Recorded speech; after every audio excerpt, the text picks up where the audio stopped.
The bruise on my left cheekbone had faded to a sickly yellow-green, carefully concealed beneath 3 layers of foundation that I'd applied with trembling hands in the bathroom mirror at dawn. My reflection stared back at me with hollow eyes, a stranger wearing my face, someone I barely recognized anymore. The woman I used to be, the one who laughed freely and dreamed of opening her own bakery, had disappeared somewhere between the first slap and the 100th apology. Now I was just surviving, counting hours between Trevor's mood swings, walking on eggshells in my own home, if you could even call it that anymore. The charity gala at the Belmont Hotel was supposed to be safe territory. Public spaces always were. Trevor maintained his perfect facade in front of his colleagues and business associates, playing the devoted husband with such convincing charm that sometimes even I questioned my own memories of what happened behind our closed doors. He'd smile and place his hand on the small of my back with apparent tenderness, and nobody would notice how his fingers dug into my spine with enough pressure to leave marks, a silent reminder of his control. Tonight was no different. He'd dressed me himself, choosing the emerald silk gown that covered my arms and the fading fingerprint bruises around my wrists, zipping it up with possessive slowness while whispering threats disguised as compliments against my ear. We'd arrived fashionably late, Trevor's hand gripping my elbow as he guided me through the glittering crowd of Seattle's elite. Crystal chandeliers cast dancing light across faces I recognized from society pages, people who lived in a world so far removed from my nightmare that they might as well have been on another planet. I smiled when expected, laughed at appropriate moments, played my role with the practiced precision of someone who knew the consequences of a single misstep. Trevor had been drinking steadily since we arrived, his grip on my arm tightening incrementally with each glass of scotch, his jovial mask slipping just enough for me to read the storm building behind his eyes. Then he'd seen her, Lauren Mitchell, his former business partner, the woman he'd spent months claiming had betrayed him, though I'd always suspected the truth was more complicated. She'd walked in wearing confidence like armor, her success evident in every deliberate step, and I'd felt Trevor's entire body go rigid beside me. His fingers had dug into my arm with sudden vicious force, and I'd bitten back a gasp of pain, knowing better than to draw attention. He'd leaned close, his breath hot and alcohol-soaked against my ear, and told me he needed to speak with someone privately. The translation was clear. I was to wait, to stay visible, to continue playing the perfect wife while he did whatever he deemed necessary.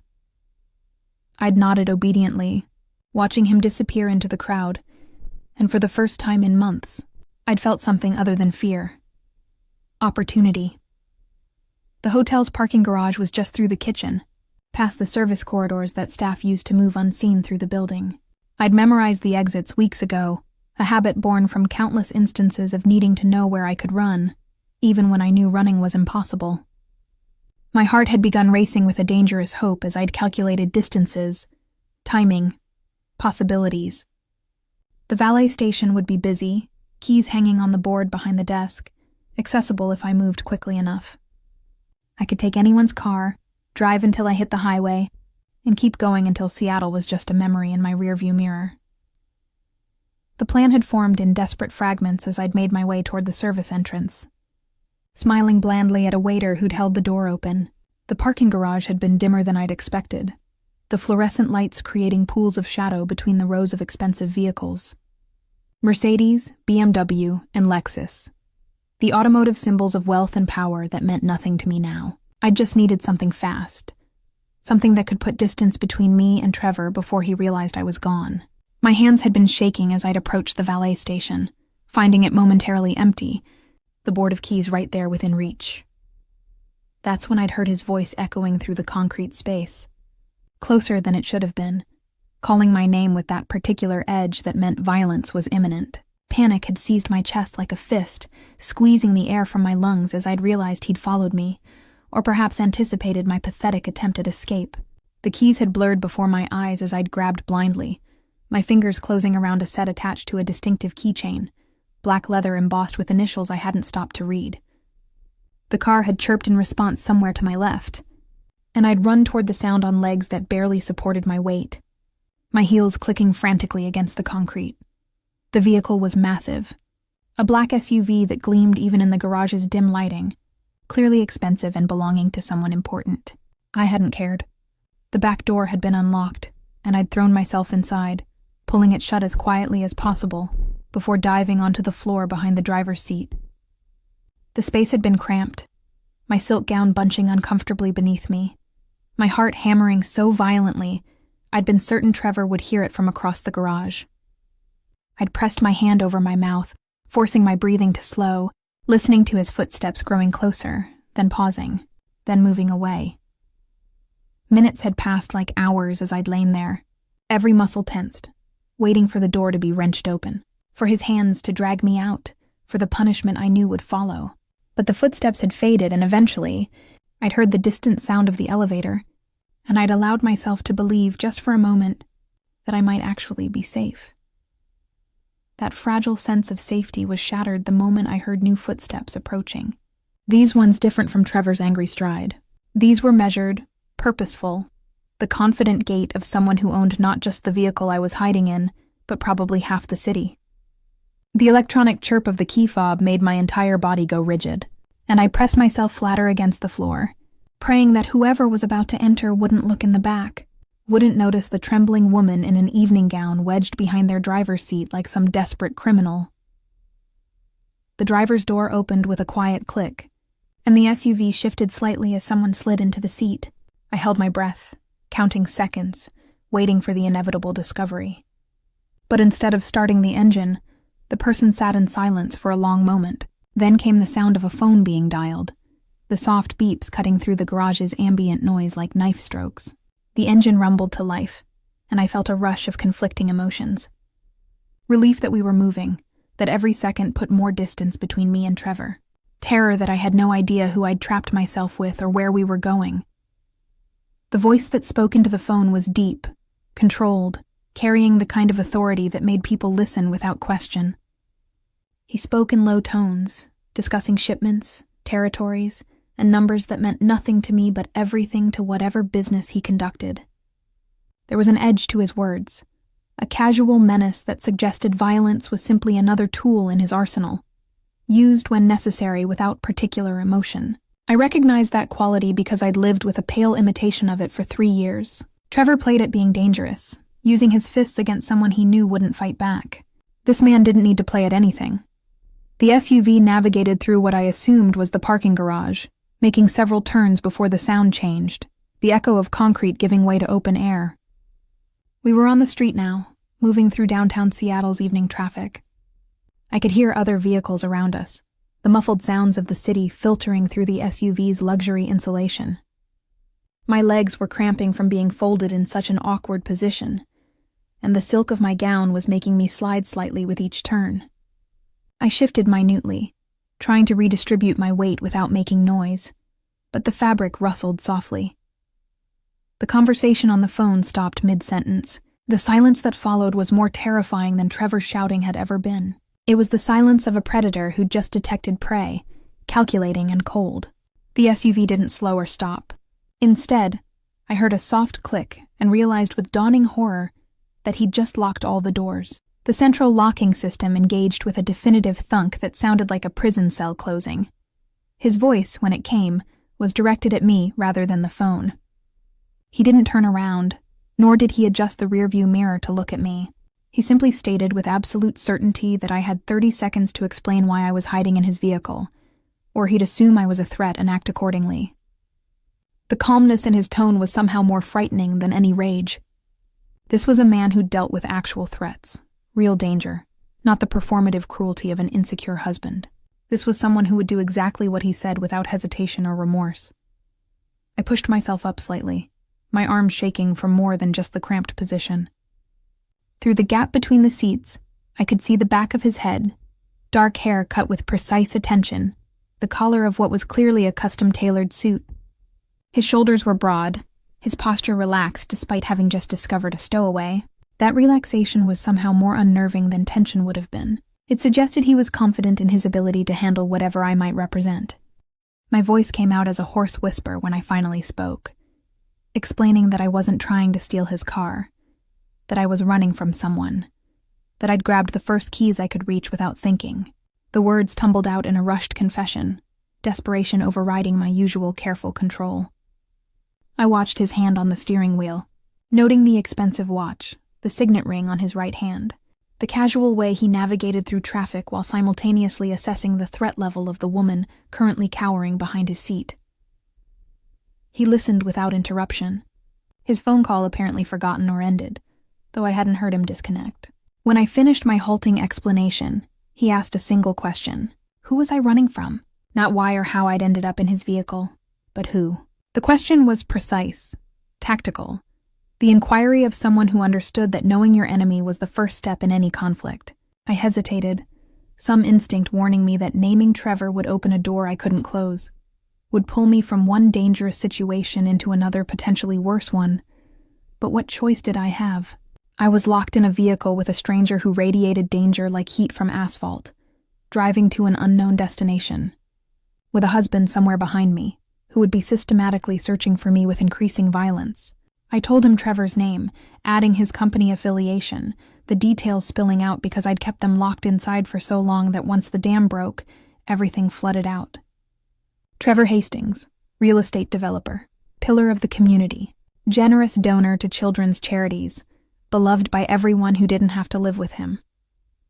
The silence that followed my confession stretched long enough that I began to wonder if he'd heard me. Then he made another call, this one even briefer than the first. He spoke a name, Trevor Hastings, followed by an address I recognized as Trevor's downtown office, and then just 2 words, "Find everything." The call ended and the SUV continued its smooth progress through the city streets. I realized we'd been driving for longer than I'd thought. The familiar sounds of downtown giving way to quieter neighborhoods, then to areas where traffic sounds faded almost entirely. Finally, he spoke again, his voice carrying a dark amusement that made my skin prickle. He informed me that I'd chosen quite possibly the worst vehicle in Seattle to hide in if I was looking for a safe escape. Then he adjusted the rearview mirror with deliberate slowness, until his eyes met mine in the reflection, and I found myself staring into a gaze that was as cold and assessing as a surgeon's before making the first incision. He introduced himself with a name that carried weight in certain circles. Dante Carver, and from the way he said it, he expected recognition. I didn't disappoint him. Even isolated as I'd been in Trevor's carefully controlled world, I'd heard whispers about Dante Carver. He was the man other powerful men spoke about in lowered voices, the one whose business interests were varied enough to be legitimate, and concentrated enough to be clearly something else entirely. He owned half the commercial real estate in Seattle's Port District, ran security companies that protected everyone from tech billionaires to visiting foreign dignitaries, and was rumored to have connections that extended into territories where law became more suggestion than requirement. The SUV turned onto a private road, the smooth pavement giving way to cobblestones that created a rhythmic vibration through the vehicle's frame. I pulled myself up slightly, no longer bothering to hide now that my presence was thoroughly acknowledged, and caught glimpses of wrought iron gates closing behind us, of manicured grounds that seemed to stretch endlessly in the gathering darkness, of a house that was more estate than residence, all stone and glass and architectural authority. This was where men like Dante Carver lived, in fortresses disguised as homes, surrounded by security that was invisible, but undoubtedly comprehensive. He pulled into a garage that could have housed a dozen vehicles, though only a handful occupied the space. Each one was worth more than I'd earn in a lifetime, sleek machines that represented power and wealth in their most distilled forms. The engine cut off, and the silence that followed felt heavy with unspoken implications. I remained frozen in the back seat, uncertain whether I was a guest or prisoner, rescue or simply a different kind of captive. Dante made no move to exit, instead turning in his seat to face me directly for the first time, and I understood immediately why people spoke his name with such careful respect. He was younger than I'd expected, perhaps early 30s, with features that would have been handsome if they weren't so carefully controlled. His face was all sharp angles and deliberate expressions, nothing accidental or unguarded, the countenance of someone who'd learned early that revealing vulnerability was inviting attack. His eyes were dark, nearly black in the garage's dim lighting, and they studied me with an intensity that felt like being catalogued, assessed, and filed away for future reference. He took in the concealed bruise on my cheekbone, the way I held myself with careful stillness, the expensive gown that was now wrinkled and disheveled from my time on the floor. His first question wasn't what I expected. He asked how long. Not how long had I been planning to leave, or how long had I been hiding in his car, but how long had Trevor been hitting me. The directness of it, the lack of polite deflection or comfortable euphemisms, caught me so off guard that I answered honestly. 3 years, I told him. Though the hitting hadn't started until after the first year, after the wedding, after I'd been legally bound to him and isolated from everyone I'd known before. It had begun small, a shove during an argument, a grip on my wrist that left marks, each incident followed by tears and apologies and promises that became more hollow with each repetition. Dante listened without visible reaction, his expression remaining neutral, but something shifted in the air between us. He stepped out of the SUV with fluid grace, then opened my door, extending a hand to help me out as if I were an invited guest rather than an uninvited stowaway. The courtesy felt surreal after hours of fear, and I hesitated before accepting, my hand trembling as it met his. His grip was firm, but careful, the touch of someone who understood exactly how much strength he possessed and controlled it with precision. He helped me out of the vehicle, and I stood on unsteady legs, my heels clicking against the polished garage floor. The house beyond the garage door was everything I'd imagined, and nothing I'd prepared for. We entered through a mudroom that was larger than my bedroom and Trevor's, passing into a kitchen that belonged in an architectural magazine, all marble counters and professional appliances and understated luxury. Everything was meticulously clean, organized with the kind of precision that suggested either obsessive attention to detail or a very efficient staff. Probably both. Dante guided me through the space with a light hand on my elbow, the gesture protective rather than possessive, a distinction I'd learned to recognize through painful experience. He led me to what appeared to be a study, all dark wood and leather furniture and floor-to-ceiling bookshelves that actually contained books, not just decorative spines chosen by an interior designer. A fire burned in a stone fireplace, casting warm light across the room despite the late spring weather not requiring heat. It was atmospheric, deliberately designed to put visitors at ease, or perhaps to provide comfortable surroundings for uncomfortable conversations. Dante gestured to a leather chair positioned near the fireplace, and I sank into it gratefully, my legs finally giving out as adrenaline began its inevitable crash. He moved to a bar cart, pouring 2 glasses of something amber and expensive-looking, returning to hand me one before settling into the chair opposite mine. The distance he maintained felt intentional, giving me space without crowding or intimidating me. It was so different from Trevor's constant need to loom, to use his physical presence as a weapon, that I felt tears prickling at my eyes for the first time since I'd fled the hotel. I took a sip of the drink, the liquid burning pleasantly down my throat, spreading warmth through my chest, that had nothing to do with alcohol, and everything to do with the first moment of genuine safety I'd felt in longer than I could remember. Dante began speaking, his voice low and measured, explaining the situation I'd inadvertently entered with a frankness that was almost refreshing in its lack of pretense. I'd chosen to hide in his vehicle, which meant I was now his responsibility, whether either of us had planned for that or not. He had a reputation to maintain, which included protecting what belonged to him. The phrasing made me stiffen, as belonging suggested ownership, but he continued before I could protest. He wasn't claiming to own me, he clarified, reading my reaction with unsettling accuracy. But I was now under his protection, and in his world. That meant something specific and binding. Trevor Hastings would be looking for me, he continued, and Trevor was the type of man who wouldn't simply let his possession walk away. Dante's choice of words was deliberate, calling me Trevor's possession rather than his wife's, acknowledging the reality of my situation with brutal honesty. By tomorrow morning, Trevor would have called in every favor, contacted every person who might have seen me leave the hotel, and traced every possible route I could have taken. He would be methodical about it, systematic, because men like Trevor couldn't tolerate being defied, couldn't accept that something they'd claimed had escaped their control. But here was the critical factor, Dante said, leaning forward slightly, his dark eyes holding mine with an intensity that made my breath catch. Trevor Hastings was a predator who hunted in specific territories, using wealth and social connections as his weapons. Dante Carver operated in different territories entirely, where wealth was just one tool among many, and social connections held a different significance. The two worlds occasionally intersected, but they followed different rules, and Trevor's power meant nothing in Dante's sphere of influence.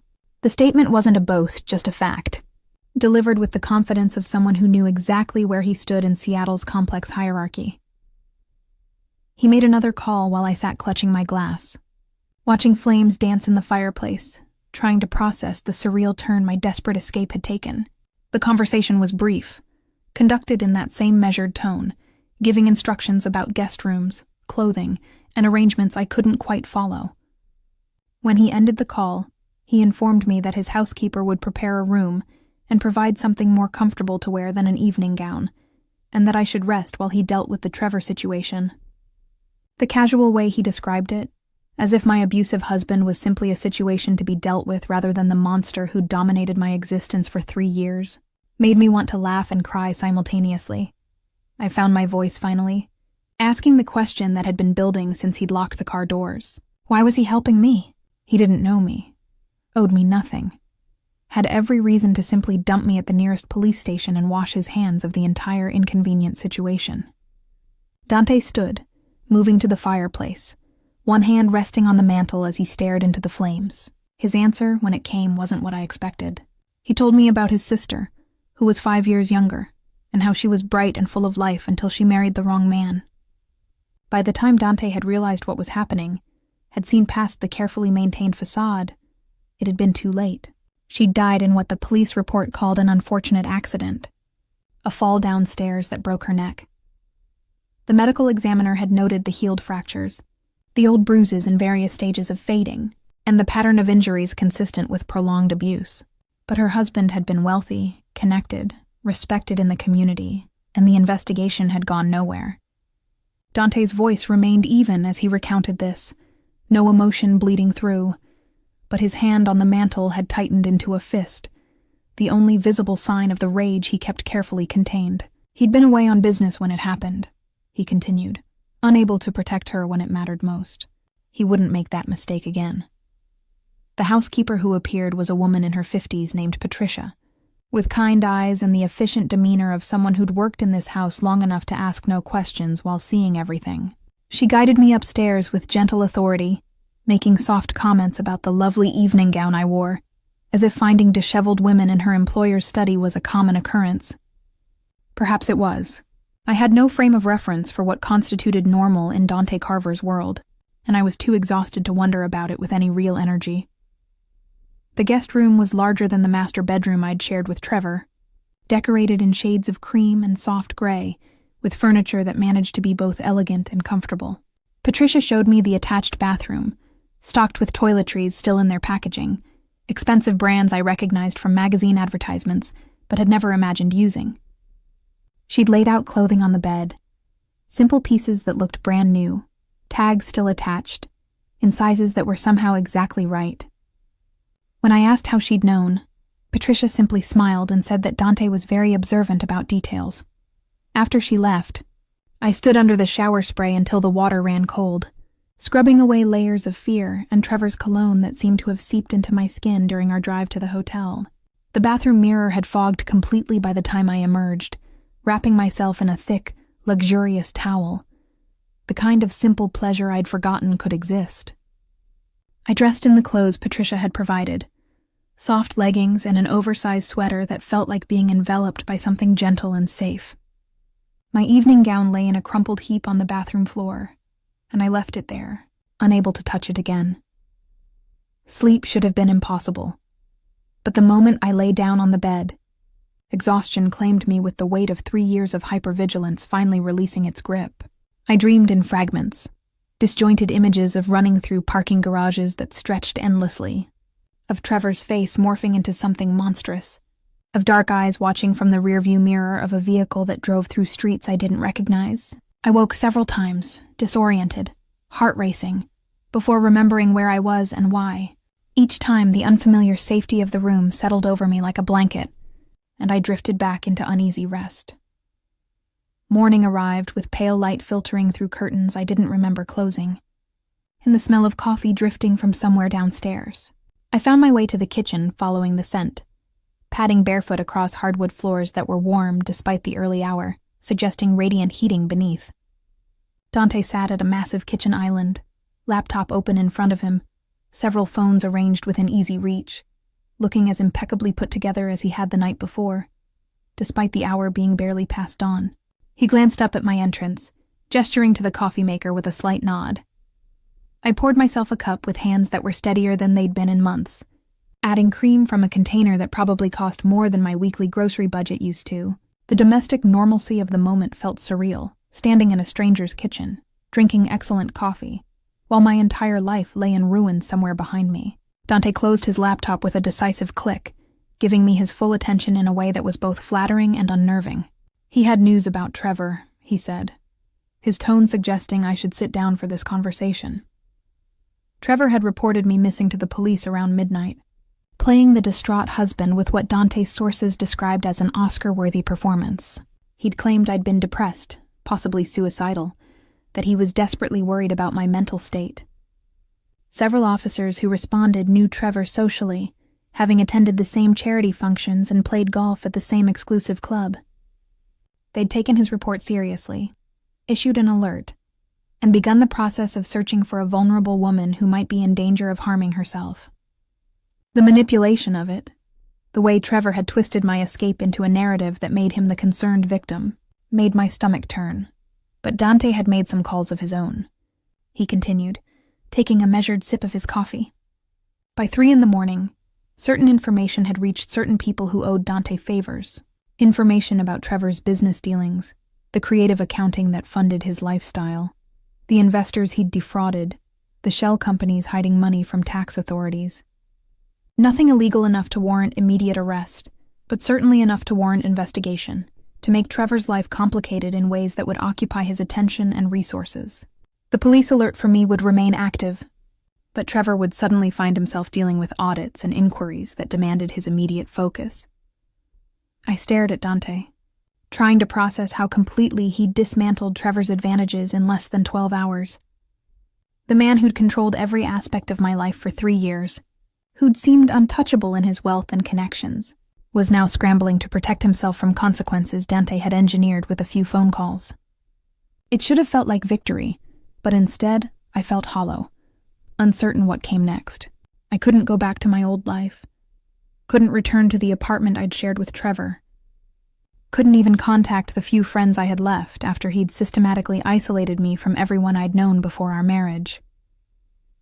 Dante seemed to understand my silence, the way I sat frozen with my coffee cup halfway to my lips, staring at nothing while my mind tried to map a future that had no clear shape. He had a proposition, he said, the word choice making me tense immediately. Not that kind of proposition, he clarified quickly, reading my reaction with that same unsettling accuracy. He needed someone to manage his household, someone intelligent and observant who could be trusted with sensitive information. Patricia was excellent, but she was approaching retirement, planning to move closer to her grandchildren within the year. The position would come with a salary, benefits, living quarters in the house, and most importantly, the protection of being associated with his name. It was a business arrangement, he emphasized, watching my face carefully as he outlined the terms. I would work for him, manage his domestic affairs, coordinate with his staff, and handle the logistics of running an estate like this one. In return, I would gain financial independence, security, and the freedom to explore my life's direction without the shadow of Trevor's influence. The arrangement would continue until I decided I wanted something different, no strings attached beyond the professional expectations of the role. He pulled a folder from beside his laptop, sliding it across the marble counter toward me, a formal contract already prepared. I should have been suspicious of how convenient it all was, how perfectly the solution addressed my immediate needs while binding me to this dangerous stranger's household. But I'd spent 3 years in a beautiful prison, wearing expensive clothes and attending exclusive events while slowly dying inside. Dante's offer felt different, practical rather than possessive, transactional rather than controlling. I could see the clear boundaries in the contract terms, the escape clauses, and the definitions of responsibility that protected both parties. It was more respect than Trevor had ever shown me, more autonomy than I'd had since the day I'd signed a marriage certificate without reading the fine print of what that commitment would actually cost. I asked about Trevor. What would happen when he inevitably found out where I was? Dante's expression didn't change, but something cold flickered in his dark eyes. Trevor would be informed, through appropriate channels, that I was under protection, and any attempt to contact or threaten me would have consequences. In Dante's world, consequences weren't legal actions or restraining orders that men like Trevor ignored. Consequences were concrete and immediate, delivered by people who didn't care about social standing or country club memberships. Trevor would understand the message, Dante said with quiet certainty, because men like Trevor were fundamentally cowards who only bullied those they perceived as weaker. I signed the contract with a pen that probably cost more than my car used to, my signature looking shaky and uncertain on the expensive paper. Dante countersigned with a flourish, then extended his hand across the counter, sealing our agreement with a handshake that felt weighted with significance I couldn't fully understand yet. "Welcome to the household," he said, something almost like approval in his tone. Patricia would train me on the specific requirements and preferences, introduce me to the rest of the staff, and help me settle into the role. For now, I should rest, recover, and let my body and mind process the trauma of the past 24 hours. "But first," he said, standing and gesturing for me to follow him, "there was something I needed to see." We walked through the house, past rooms I'd only glimpsed the night before, until we reached what appeared to be a home office far more substantial than the study where we'd talked. The walls were covered in screens displaying various angles of the property, the gates, and the surrounding streets on security monitors. Dante touched a panel, and one screen shifted to show footage from the previous night, the hotel parking garage captured from an angle I hadn't known existed. I watched myself on the screen, a desperate figure in an emerald gown, stealing keys and diving into Dante's SUV with the frantic energy of someone who'd finally broken. The footage was crystal clear, every detail visible, including the moment Trevor's face appeared in the frame, searching the parking garage with barely controlled rage. He'd been closer than I'd realized, close enough that if I'd hesitated even a few seconds longer, he would have caught me. The reality of how narrow my escape had been made my knees weak, and I gripped the edge of Dante's desk for support. Dante switched to a different feed, which showed the hotel's main entrance from earlier in the evening. I watched as Trevor and I arrived, saw the way his hand gripped my arm, and the forced smile on my face that looked genuine enough from a distance, but was clearly strained when you knew what to look for. The footage continued, showing Trevor's reaction when he'd spotted Lauren Mitchell, the way his entire demeanor had shifted from performative charm to something darker. Dante had somehow acquired security footage from multiple sources, creating a comprehensive timeline of the evening that documented everything. He explained that he'd had his people pull every available camera feed from the hotel and surrounding area within an hour of discovering me in his vehicle. It was standard procedure when unknown variables entered his world, a way of understanding context and potential threats. What the footage showed was a clear pattern of control and intimidation, Trevor's body language throughout the evening speaking volumes to anyone trained to read such things. Dante had already provided copies to certain contacts, people who might need to understand the situation if Trevor tried to spin narratives about his missing, mentally unstable wife.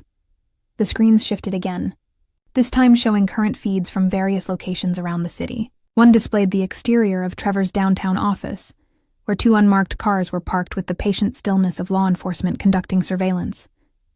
Another showed his favorite lunch spot, his gym, and the building where our apartment was located. Dante's network was extensive, I realized with a mixture of awe and unease, his reach extending into places I'd assumed were private, protected, beyond the scope of anyone's observation. In his world, privacy was an illusion, security was active rather than passive, and information was the most valuable currency. He told me that Trevor had already tried to hire a private investigator to find me, but the investigator in question happened to owe Dante several significant favors. The man had accepted Trevor's money and would provide him with false leads, dead ends, and wild goose chases that would keep him occupied and frustrated. Meanwhile, Dante's own people would monitor Trevor's movements, his communications, his attempts to locate me. If Trevor got too close or became too dangerous, they would intervene in ways that would appear coincidental, but were carefully orchestrated.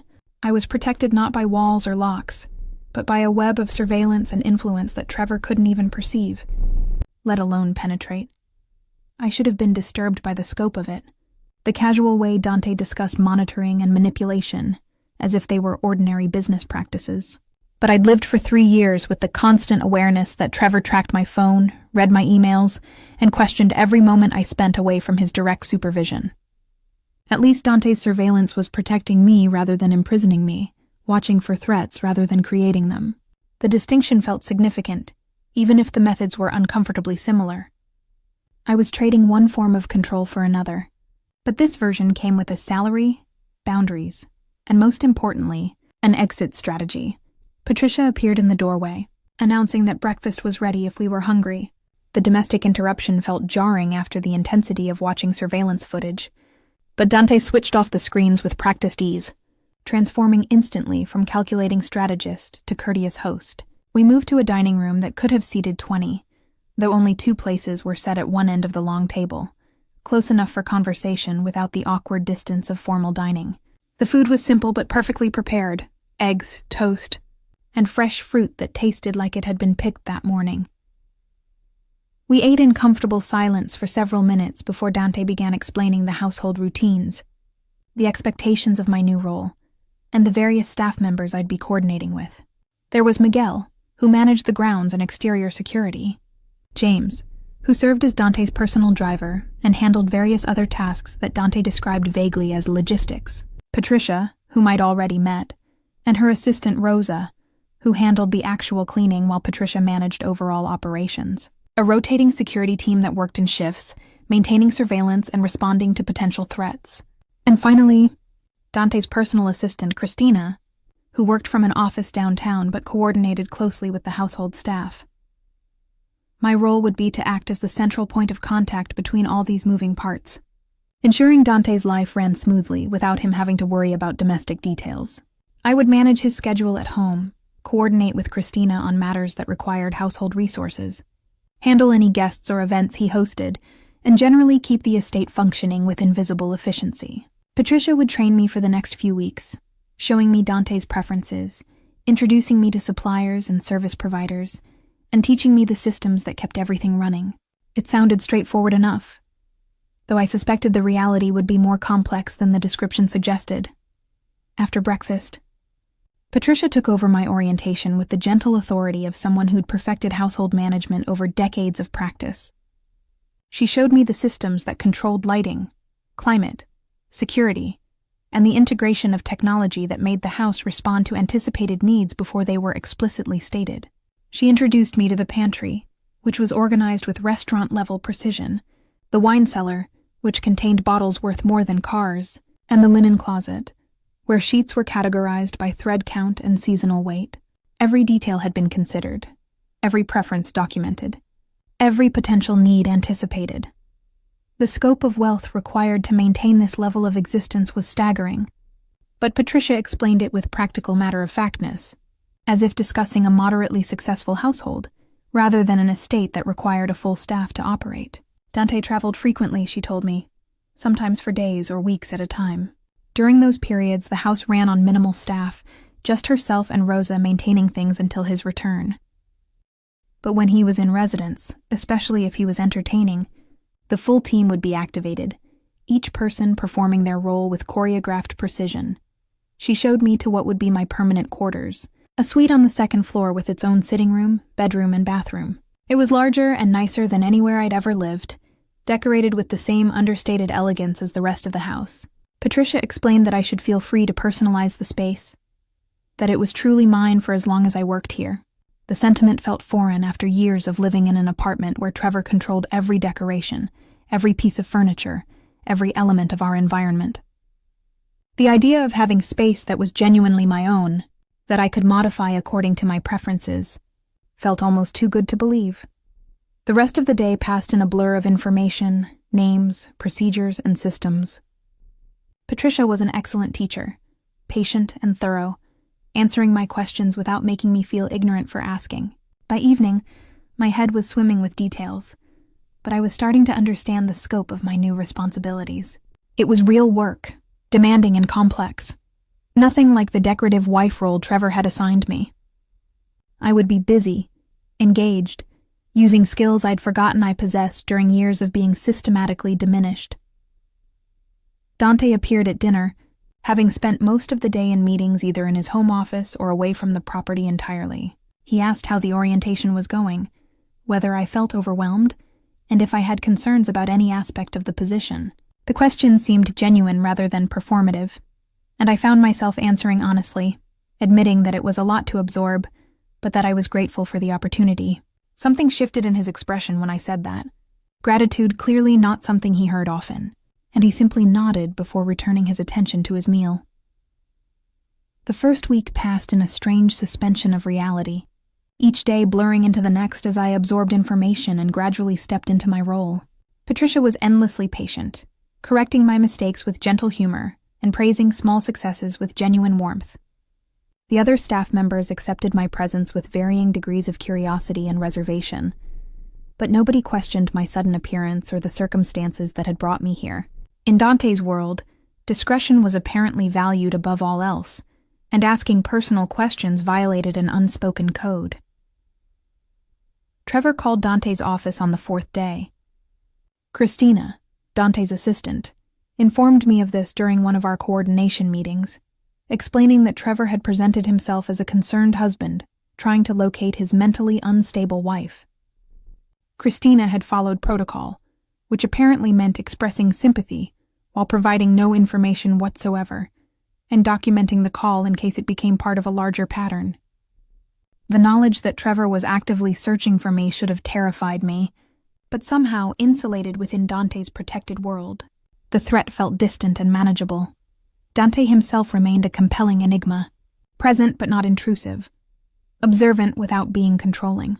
He worked long hours, often taking calls at odd times, maintaining an empire I was only beginning to understand through context clues and overheard conversations.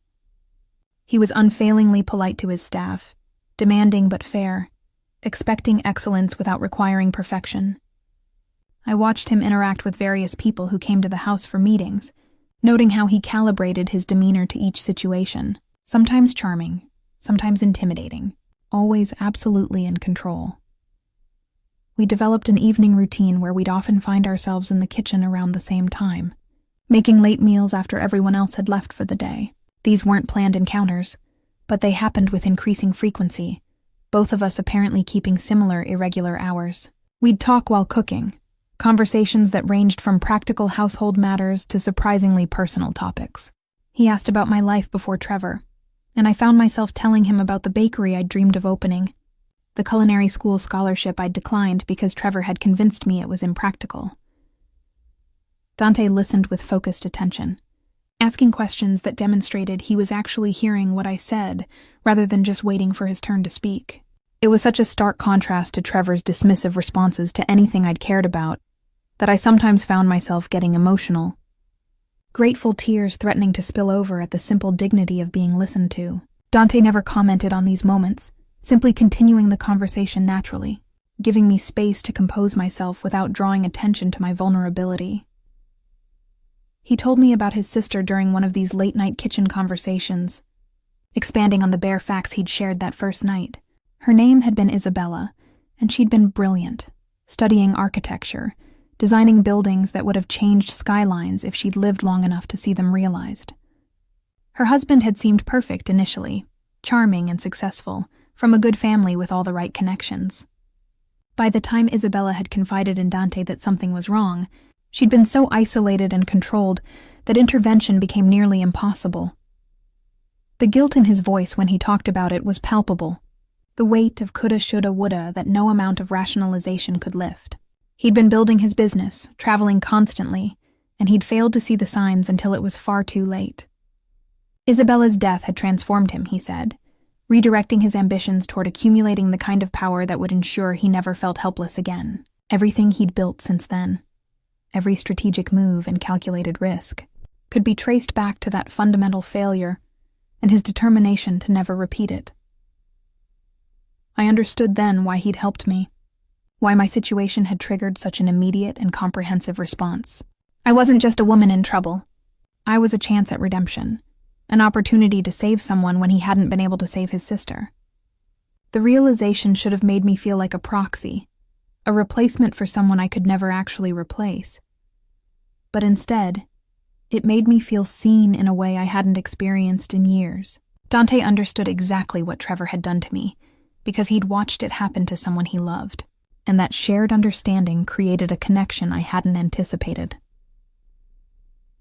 By the end of the second week, I'd largely taken over household management from Patricia, who was transitioning into an advisory role. I coordinated staff schedules, managed supply orders, and handled the logistics of Dante's increasingly complex social calendar. He was hosting a dinner party in 3 days, Christina informed me. 8 guests, all important business associates, were expecting food and service that reflected Dante's status and taste. It would be my first major test, and I approached it with the focused intensity of someone who had something to prove. I spent 2 days planning the menu, coordinating with the catering company Dante preferred, arranging the dining room with Patricia's guidance, and ensuring every detail was perfect. The morning of the dinner, I was up before dawn, supervising deliveries, checking that the florist had followed specifications, and confirming timing with the catering staff.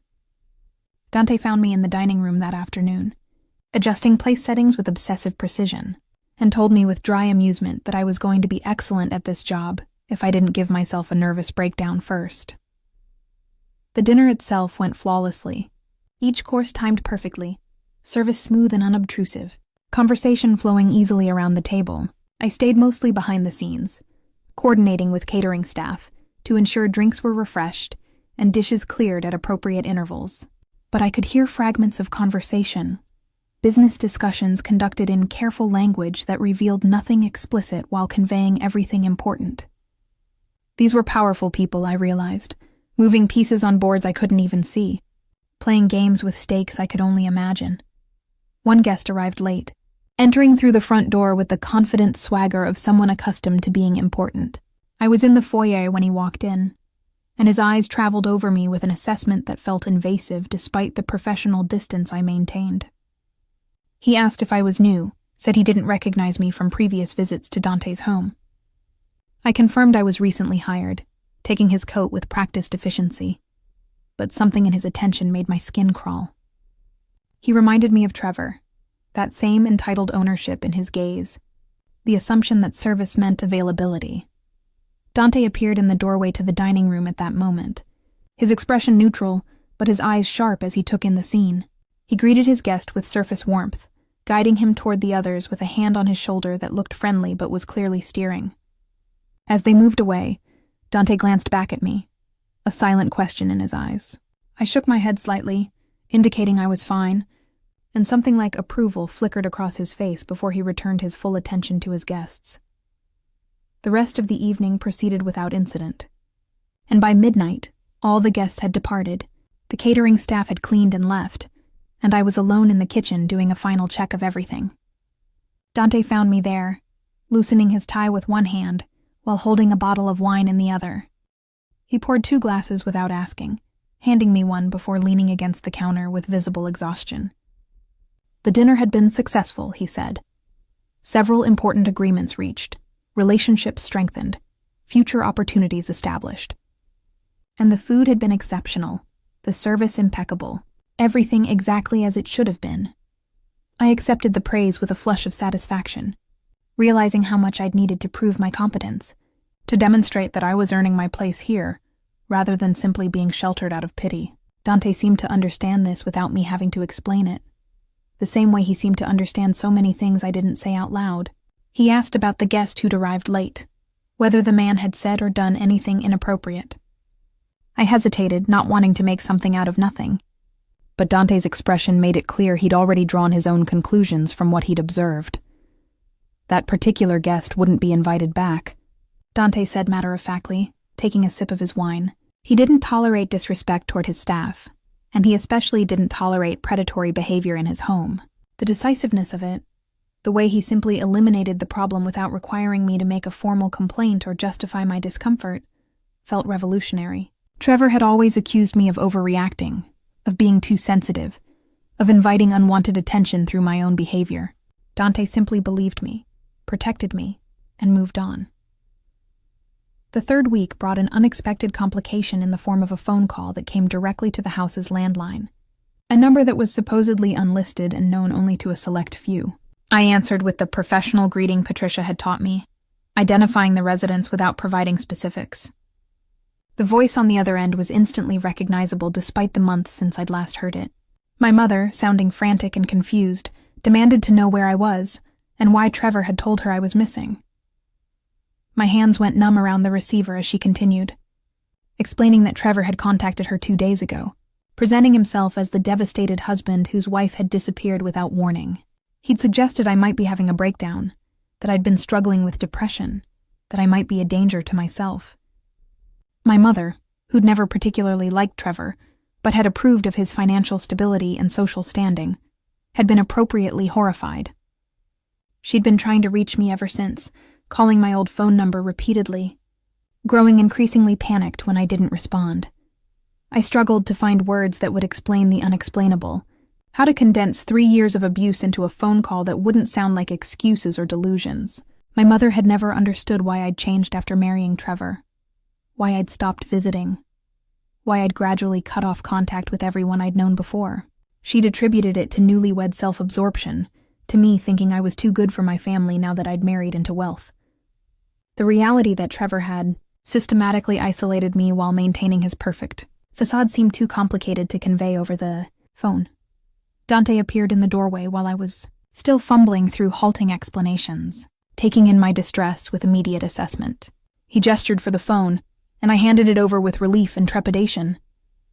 He introduced himself with calm authority, explaining that I was employed at his residence, that I was safe and well, and that Trevor's characterization of the situation was incomplete at best.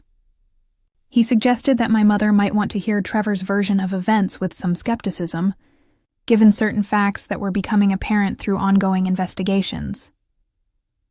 My mother's voice, tinny through the speaker, demanded to know who he thought he was, making accusations about her daughter's husband. Dante responded with patient firmness, outlining just enough detail about Trevor's business irregularities to plant seeds of doubt, without revealing sources or methods. He concluded by providing his direct number, suggesting she call if she had concerns about my well-being, and assuring her that I would reach out when I was ready. The entire conversation lasted less than 5 minutes, but by the end, my mother's frantic edge had softened into something more thoughtful. After he hung up, Dante asked how much my mother knew about what Trevor had done to me. The answer was nothing, because I had hidden it perfectly, maintaining the illusion of happiness during our increasingly rare interactions. Shame had kept me silent. The terrible conviction that somehow I'd deserved it, that I'd failed at being a good enough wife to prevent Trevor's violence. Dante's expression darkened as I explained this, and he said something I needed to hear but hadn't expected. None of it had been my fault. Not the abuse, not the isolation, not the systematic destruction of my sense of self. Trevor had chosen violence, had chosen control, and those choices belonged entirely to him. The validation should have felt hollow coming from someone who barely knew me, but instead it struck something deep and fundamental, cracking open a wall I'd built around my own culpability. I found myself crying for the first time since I'd arrived. Not the careful, silent tears I'd perfected during my marriage, but genuine sobbing that shook my entire body.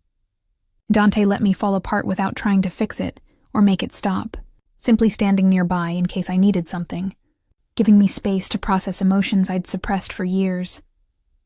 When the storm finally subsided, leaving me exhausted and raw, he suggested I take the rest of the day off, that Patricia could handle anything that came up. I should rest, he said. Maybe call my mother back when I felt ready, begin the process of rebuilding connections Trevor had worked so hard to destroy. The gentleness in his voice, coming from someone who projected such controlled power to the rest of the world, made me wonder what Isabella had been like, whether she'd brought out this softer side of her brother before her husband had killed her. I spent the afternoon in my room, staring at my phone, trying to compose what I'd say to my mother. The truth felt too large and too small simultaneously, too much to explain, and too simple to justify 3 years of silence. Eventually, I settled on a text message, brief but honest, explaining that I'd left Trevor because he'd hurt me, that I was safe now and working for someone who was helping me get back on my feet. I told her I needed time to think before discussing it in detail, but I loved her and was sorry for disappearing. Her response came within minutes, a wall of text that oscillated between relief Anger, guilt, and fierce maternal protectiveness. She'd suspected something was wrong, she wrote, but hadn't known how to reach me through Trevor's careful control. She'd tried calling a few times in the early years, but Trevor had always answered, explaining that I was busy, sleeping, or not feeling well. Eventually, she'd stopped trying, assuming I'd chosen wealth and status over family. The revelation that her assumptions had been wrong, that I'd been trapped rather than merely distant, was clearly devastating her. We texted back and forth for over an hour, with me gradually filling in pieces of the story as she responded with increasing horror and outrage. She wanted me to come home, back to the small town where I'd grown up, where she could protect me the way she'd failed to protect me from Trevor. But I explained that I needed to stay here, that returning would make me too easy to find, that I was safer under Dante's protection than I would be anywhere else. She didn't understand that part, couldn't grasp why a stranger's security would be more reliable than family, but she eventually accepted it with reluctant trust. By dinner time, I felt wrung out but somehow lighter, as if acknowledging the truth out loud had released some of the poison I'd been carrying. I found Dante in his study, working through a stack of contracts with the focused intensity he brought to everything. He glanced up when I knocked, gesturing me in with a slight smile that suggested he'd been expecting me. I thanked him for handling the call with my mother, for giving me the space to fall apart, for not judging me for the weakness I'd shown. He set down his pen with deliberate care, giving me his full attention in that way that made you feel like the most important person in his world for that moment. What I'd shown wasn't weakness, he said, but the opposite. Breaking down required trust, vulnerability, and the courage to let someone see you at your lowest. I'd survived 3 years of abuse that would have destroyed weaker people, and I was still standing, still fighting to rebuild my life. That was the strength of a kind most people never had to discover in themselves. The conversation shifted to practical matters, his way of moving past emotional intensity before it became uncomfortable. Trevor's financial troubles were accelerating, Dante reported, and several investors were now asking difficult questions about their returns. The IRS had opened a formal inquiry into his tax filings, and certain business partners were quietly distancing themselves from potential scandal. Within a few months, Trevor would be too preoccupied with saving his own reputation and assets to focus much energy on finding me. The strategy was working exactly as Dante had planned. I asked what would happen if Trevor somehow tracked me here, if he showed up at the gates demanding to see his wife. Dante's expression went cold in a way I'd never seen directed at me, and he said simply that Trevor would be turned away, by force if necessary, and that any subsequent attempts would be met with escalating consequences. The house security wasn't just cameras and alarms, he explained, but trained personnel who knew how to handle threats without creating public incidents. Trevor would quickly learn that pursuing me further would cost more than his pride could afford. The reassurance should have been comforting, but something in Dante's tone suggested the consequences he'd alluded to would be severe in ways I probably didn't want to understand. I was protected by association with someone who operated in worlds where violence was a tool rather than a taboo, and that protection came with the weight of knowing what it might require. But I'd made my choice when I'd signed that contract, when I'd accepted safety in exchange for whatever moral complexity came with Dante's methods. I couldn't claim innocence about who was protecting me. A month passed with surprising speed, days filled with the demanding work of managing Dante's household and the slower work of rebuilding myself. Patricia officially retired at the end of week 5, moving to Portland to be near her grandchildren, leaving me fully in charge with a confidence I'd gradually earned. The staff responded well to my management style, which Patricia had described as firm but fair, organized but flexible. I'd found my rhythm, my competence, my value in a role that was genuinely mine. Trevor's harassment had indeed diminished as his legal and financial problems multiplied. He'd stopped calling Dante's office after the 3rd attempt yielded nothing, and his private investigator had apparently given up after chasing false leads across 3 states. My mother reported that he'd contacted her once more, trying to convince her I'd been kidnapped or brainwashed.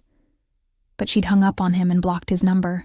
The missing persons report remained technically active, but no one was actively searching for a woman who clearly didn't want to be found.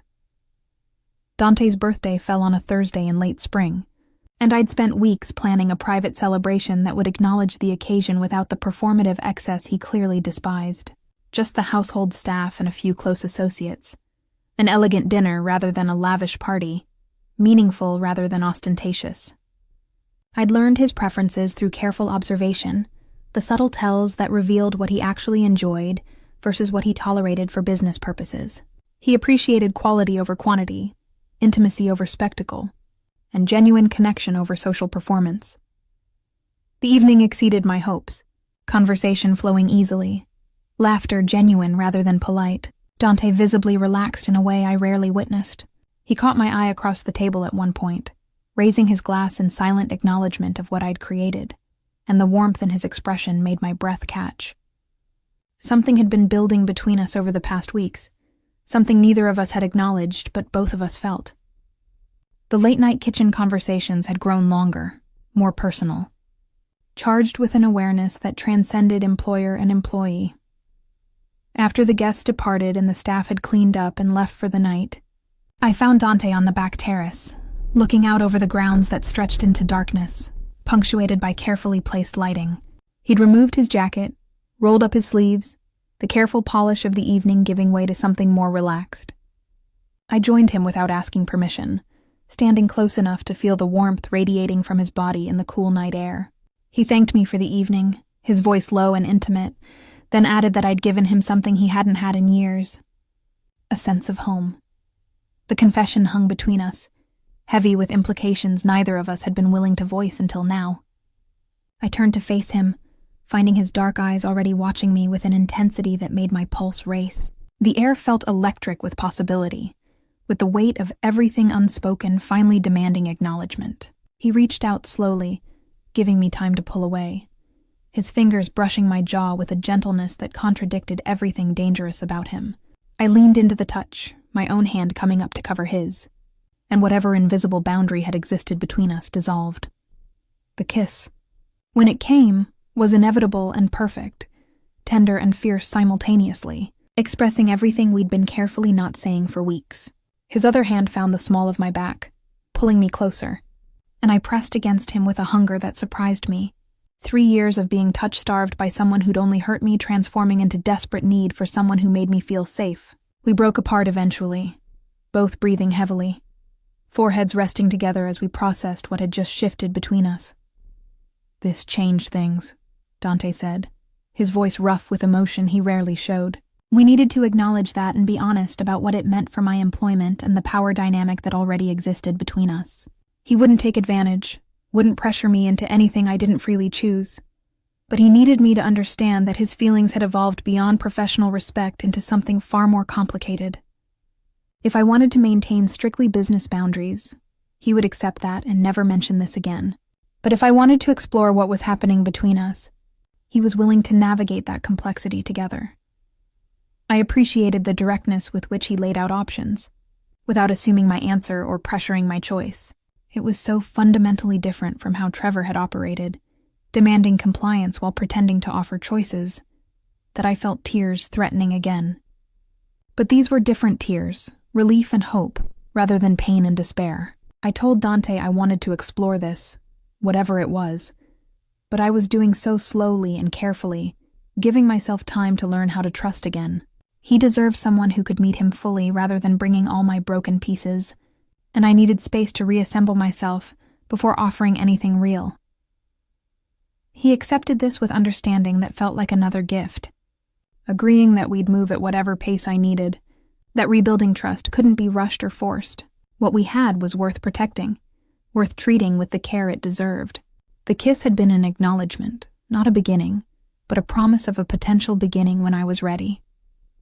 Until then, we would continue as we'd been. Employer and employee. Friends who were becoming something more. Two people who understood each other's damage and chose connection anyway. Standing on that terrace with Dante's arms around me, I felt something I hadn't experienced in years. Hope. Not the desperate, fragile hope of escape I'd carried into his SUV that terrifying night, but genuine hope for a future I could build rather than survive. I'd hidden in a Mafia boss's car to escape my abusive husband, and he'd locked the doors and made a call that had ultimately saved my life. Now I was standing in his home, in his arms, choosing to stay, not because I was trapped, but because I was finally impossibly free.